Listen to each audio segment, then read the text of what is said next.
नमस्कार दोस्तों, ये video editorial compilation for mains का पार्ट है। आप प्लेलिस्ट में जाके एडिटोरियल की वीडियोस पेपर वाइज और टॉपिक वाइज देख सकते हो। और अगर आप दिसंबर 2019 के बाद की वीडियोस को देखना चाहते हो तो वीडियो के नीचे मौजूद ज्वाइन बटन की सहायता से आप मेंबरशिप को ज्वाइन कर सकते हो। चलिए डिस्कशन स्टार्ट करते हैं। आप जीएस पेपर 3 के इन टॉपिक्स से आर्टिकल को रिलेट कर सकते हो। मांझा मतलब वो स्ट्रिंग जिसकी सहायता से पतंग उड़ाई जाती है। देखो, काइट फेस्टिवल के दौरान या फिर मकर संक्रांति या फिर कोई दूसरा त्यौहार होता है, इंडिपेंडेंस डे, इन मौक़ों पर बड़े स्केल पर पतंग उड़ाई जाती है और एक कंपटीशन सा होता है कौन एक दूसरे की पतंग को काटेगा। तो इस कंपटीशन में पतंग उड़ाने वालों के लिए ये इम्पोर्टेंट होता है कि उनका जो मांझा है वो बहुत ज़्यादा शार्प हो ताकि वो दूसरों की पतंग को काट सकें और कंपटीशन को जीत सकें। इस चक्कर में देखो, चाइनीज़ मांझा का इस्तेमाल बड़े स्केल पे होने लगा है। चाइनीज़ मांझा किस प्रकार का होता है, या तो देखो ये नायलॉन का बना होता है या फिर प्लास्टिक फाइबर का बना होता है, उसके ऊपर ग्लास पाउडर की कोटिंग होती है। तो देखो, नायलॉन को ऊपर आप ग्लास पाउडर की कोटिंग करोगे या फिर प्लास्टिक फाइबर के ऊपर आप ग्लास पाउडर की कोटिंग करोगे तो वो जो मांझा है बहुत ज़्यादा शार्प हो जाएगा। पतंग तो देखो उससे कट जाएगी, लेकिन इसकी वजह से बहुत सारे पक्षियों को नुकसान पहुंचता है। पिछले साल मकर संक्रांति के मौके पर गुजरात में ऑलमोस्ट 2000 के आसपास पक्षी घायल हो गए थे। ये एनिमल वेलफेयर ऑफ इंडिया का कहना है और उसमें से 500 पक्षियों की डेथ हो गई थी। ना सिर्फ देखो बर्ड्स बल्कि ह्यूमन बींग्स की भी डेथ हो जाती है इस प्रकार के चाइनीज़ मांझा के इस्तेमाल की वजह से।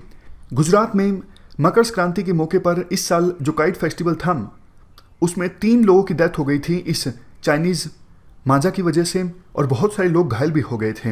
अभी देखो कंटेक्स्ट ये है, चेन्नई में एक 3 साल का बच्चा जिसका नाम था अभिनायु, वो अपने फादर के साथ जा रहा था बाइक पर और चाइनीज़ मांझा में उलझने की वजह से उस बच्चे की डेथ हो गई। इसके बाद आर्टिकल में कहा जाता है, देखो चेन्नई में ये पहली डेथ नहीं थी मांझा की वजह से। अक्टूबर 1975 में सबसे पहली डेथ रिपोर्ट की गई थी मांझा की वजह से और उसके बाद 197 लोगों को अरेस्ट किया गया था। लेकिन अफसोस की बात यह है कि 45 साल बीत जाने के बाद भी मांझा की वजह से डेथ्स रिपोर्ट होती हैं। हम बात कर रहे थे चाइनीज़ मांझा के बारे में। चाइनीज़ मांझा के देखो और भी डिसएडवांटेजेस हैं, जैसे चूँकि नायलॉन या फिर प्लास्टिक फाइबर की कोटिंग होती है ग्लास पाउडर से, तो बायोडिग्रेडेबल नहीं होता ये चाइनीज़ मांझा, आसानी से डिकम्पोजिशन इनका नहीं होता है। नेक्स्ट डिसएडवांटेज ये है, काफ़ी बार तो देखो बिल्कुल लाइट कलर का इस्तेमाल किया जाता है और कोशिश ये होती है कि ट्रांसपेरेंट इसे बनाया जाए, विजिबिलिटी कम हो, तो बचाव करना भी मुश्किल हो जाता है। इन सब रीजन्स के कारण एनजीटी ने यानी नेशनल ग्रीन ट्रिब्यूनल ने चाइनीज़ मांझा के इस्तेमाल को पूरी तरह से बैन कर दिया था। लेकिन वही बात है ना, प्रॉब्लम है इन्फोर्समेंट की। जब इस प्रकार की कोई घटना सामने आती है तो पुलिस और दूसरी अथॉरिटीज़ हरकत में आती हैं, लेकिन इसका कोई खास रिजल्ट निकलता नहीं है, क्योंकि देखो कंसिस्टेंट एक्शन लेने की आवश्यकता है। आजकल तो चाइनीज़ मांझा जो है वो लोकली भी मैन्युफैक्चर होने लगा है, तो वो लोग इसे इंडिया में ही मैन्युफैक्चर करते हैं उन लोगों पर स्ट्रॉन्ग कार्रवाई होनी चाहिए ताकि ना सिर्फ ह्यूमन बींग्स की बल्कि बर्ड्स की भी बहुमूल्य जानों को बचाया जा सके।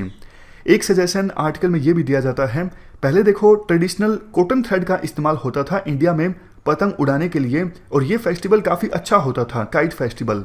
ये पूरी तरह से ब्लडलेस एक्टिविटी होती थी। लेकिन आज जब भी काइट फेस्टिवल ऑर्गेनाइज होता है, अगले दिन न्यूज़पेपर्स में कुछ डेथ्स रिपोर्ट होती हैं। देखो, कॉटन थ्रेड की भी वैसे तो कोटिंग होती है ग्लास पाउडर से, लेकिन इसके साथ साथ और भी काफ़ी सारी चीज़ों का इस्तेमाल किया जाता है, जैसे बोल्ड राइस और ट्री गम, एग, वाइट एग, आटा, इन सब चीज़ों का इस्तेमाल किया जाता है कॉटन थ्रेड में। लेकिन इसकी वजह से कॉटन थ्रेड थोड़ा महंगा हो जाता है, इसलिए लोग सस्ते चाइनीज़ मांझा को खरीदना ज़्यादा प्रेफर करते हैं। तो लास्ट में देखो एसेंस यही निकलता है कि सरकार कार्रवाई करे, जो म्यूनसिपल बॉडीज़ या फिर लोकल अथॉरिटीज़ हैं वो एक्शन ले उन लोगों पर जो चाइनीज़ मांझा को मैन्युफैक्चर करते हैं। एनजीटी के ऑर्डर के हिसाब से, क्योंकि 2017 में एनजीटी का ऑर्डर आया था, उसके बाद से ही चाइनीज़ मांजा पर टोटली बैन है, लेकिन इम्प्लीमेंट करने की आवश्यकता है। इस डिस्कशन में फिलहाल इतना ही है। Thank you very much for discussion.